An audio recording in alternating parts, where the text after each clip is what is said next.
ప్రియమైన దేవుని పిల్లలారా, ప్రభు యేసుక్రీస్తు నామంలో మీకు నా వందనములు. మన జీవితంలో చాలాసార్లు మన ఆలోచనలు, మనసు భూమిపైన విషయాలపై ఉండిపోతాయి.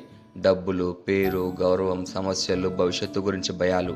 కానీ దేవుని వాక్యం మన ఆలోచనలు ఎక్కడ ఉంచాలో ఈరోజు స్పష్టంగా నేర్పిస్తుంది. ఈరోజు దేవుని వాగ్దానము కొలసీలకు 3:2 కొలసీలకు 3:2 వాక్యంలా ఉంది.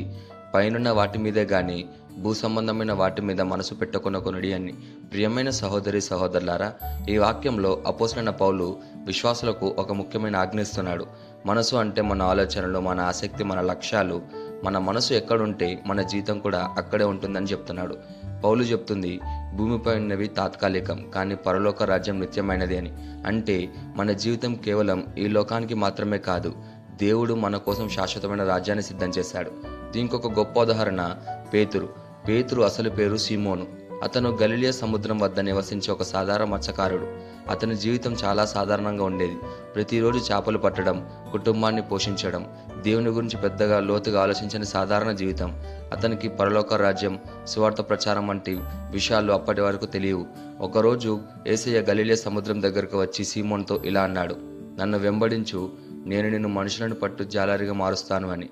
అది పేతురు జీవితంలో ఒక టర్నింగ్ పాయింట్. అతను పడవలను, వలలను, తన వృత్తిని అన్నిటిని వదిలి యేసయ్యను అనుసరించాడు. ఇదొక పెద్ద త్యాగం లాంటిది, ఎందుకంటే అతని జీవన ఉపాధి అదే. పేతురు చాలా ఉత్సాహంగా యేసయ్యను అనుసరించాడు. అతను యేసయ్య నీటి మీద నడిచినప్పుడు తాను కూడా నడవడానికి ప్రయత్నించాడు. యేసే క్రీస్తని మొదటిగా ప్రకటించిన శిష్యుడు, కానీ అతనికి కూడా బలహీనతలున్నాయి. యేసును 3 సార్లు నిరాకరించిన సంఘటన. యేసయ్య పట్టబడిన రాత్రి పేతురు భయంతో ప్రజల ముందు నేను యేసును ఎరగనని 3 సార్లు అన్నాడు. ఇది పేతురు జీవితంలో అత్యంత బాధాకరమైన తప్పు. కానీ యేసయ్య అతన్ని తిరస్కరించలేదు. పునరుద్ధానం తర్వాత మళ్ళీ అతన్ని పిలిచాడు. పెంతెకొస్తు దినమున పరిశుద్ధాత్మ దిగొచ్చింది. పేతురు ధైర్యంగా బోధించడం ప్రారంభించాడు. అతని ప్రసంగం వల్ల 3,000 మంది ఒకే రోజు రక్షణ పొందారు. ఇప్పుడు అతను భయపడే శిష్యుడు కాదు, ధైర్యమైన అపోస్తలుడు. చరిత్ర ప్రకారం పేతురు రోమాలో సువార్త ప్రకటించినందుకు సిలువ వేయబడ్డాడు. అతను ఇలా అన్నాడని చెప్తారు, నా ప్రభువులాగా సరిగ్గా సిలువ వేయడానికి నేను అర్హుడను కాదు అని. అందుకే అతన్ని తలకిందులుగా సిలువ వేశారు. ఇది అతని పరలోక దృష్టిని చూపిస్తుంది. భూమి మీద జీవితం ముగిసిన దేవుని కోసం ప్రాణం ఇవ్వడానికి సిద్ధంగా ఉన్నాడు. అలాగే రెండోదిగా పౌలు జీవితం కూడా. పౌలు అసలు పేరు సౌలు.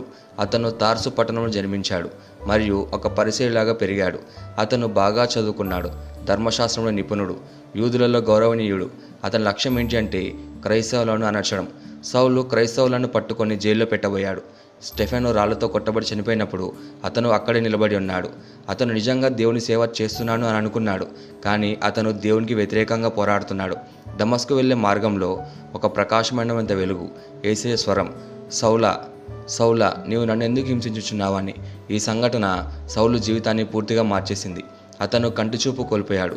3 రోజులు ఉపవాసం చేశాడు. తర్వాత బాప్తిస్మం పొందాడు. పౌలు ఆసియా, గ్రీకు, అలాగే రోమా ప్రాంతంలో సువార్త ప్రకటించాడు. అతను అనేక సంఘాలను స్థాపించాడు. కొరింథీ, ఎఫెసు, ఫిలిప్పు, కొలసీ అని. అతను రాసిన లేఖలు ఈరోజు కూడా బైబిల్లో ఉన్నాయి. పౌలు జీవితంలో కొట్టబడ్డాడు, జైల్లో పెట్టబడ్డాడు, రాళ్లతో కొట్టబడ్డాడు, నౌక ప్రమాదం ఎదుర్కొన్నాడు.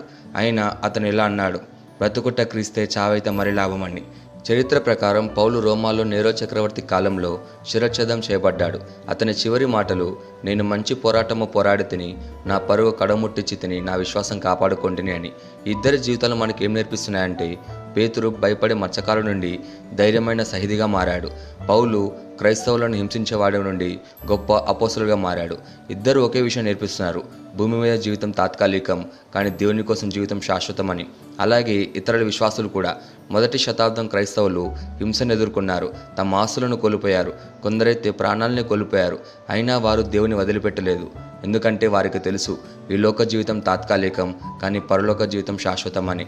ఈ వాక్యాన్ని మన జీవితానికి ఎలా తీసుకోవాలంటే, మొదటిగా మన ఆలోచనలను పరిశీలించాలి. మనము రోజంతా ఏ విషయాల గురించి ఎక్కువ ఆలోచిస్తున్నాం? డబ్బుల గురించా, ఈ లోక విషయాల గురించా, లేదా దేవుని చిత్తం గురించా అని. రెండోదిగా భూ సంబంధమైన విషయాలకు బానిస అవ్వకూడదు. డబ్బులు, వస్తువులు, సోషల్ స్టేటస్ ఇవన్నీ ఒకరోజు ముగుస్తాయి. మూడోదిగా పరలోక దృష్టితో జీవించాలి.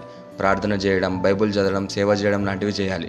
ఇవి మన మనసు పైన ఉంచితే, అంటే యేసయ్య మీద, అలాగే పరలోక రాజ్యం మీద ఉంచుతాయి. ఈ వాక్యంలో మనకి ఏం నేర్పిస్తుందంటే, మనం భూమిపైన జీవిస్తున్నాం, కానీ మన హృదయం పరలోకానికి చెందాలి అని. ఈ వాగ్దానం మనం స్వతంత్రించలాగున మనం ప్రార్థన చేద్దాం. మమ్మల్ని మిక్కిలిగా ప్రేమించిన ప్రియా పరలోకపు తండ్రి, నీకే కృతజ్ఞతాస్తుతులు వందనాలు చెల్లించుకుంటున్నాం ప్రభువా. నీ వాగ్దానం ద్వారా మాతో మాట్లాడినందుకు నీకే ధన్యవాదాలు చెల్లించుకుంటున్నాం ప్రభువా.